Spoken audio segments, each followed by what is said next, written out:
एक काळी एका दाट जंगलात एक शिकारी राहत होता.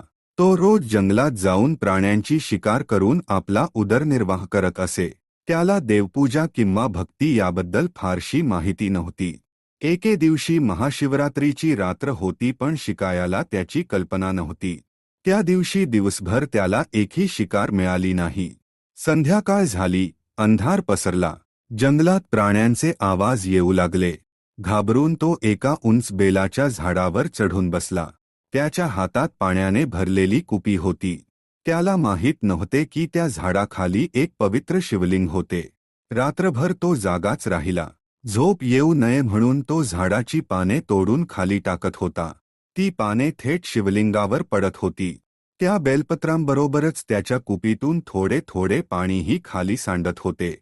त्या दिवशी तो उपाशी होता, म्हणजेच त्याच्याकडून उपवास झाला. रात्रभर जागरणही झाले. नकळत त्याच्याकडून पूर्ण शिवपूजा घडत होती. पहाट झाली, अचानक तिथे दिव्य प्रकाश पसरला. समोर प्रकट झाले करुणामूर्ती भगवान शिव. शिकारी घाबरला, पण शिव हसून म्हणाले, तू नकळत माझी भक्ती केलीस. तुझ्या उपवास आणि जागरणामुळे मी प्रसन्न झालो आहे. शिकायाच्या डोळ्यात पाणी आले. त्याने त्या दिवसापासून वाईट काम सोडून चांगले जीवन जगण्याचा निर्णय घेतला. चांगले काम कधीच वाया जात नाही. देवाला मोठी पूजा नाही, तर मनापासून केलेली भावना आवडते. चुकूनही केलेले चांगले काम आपले जीवन बदलू शकते.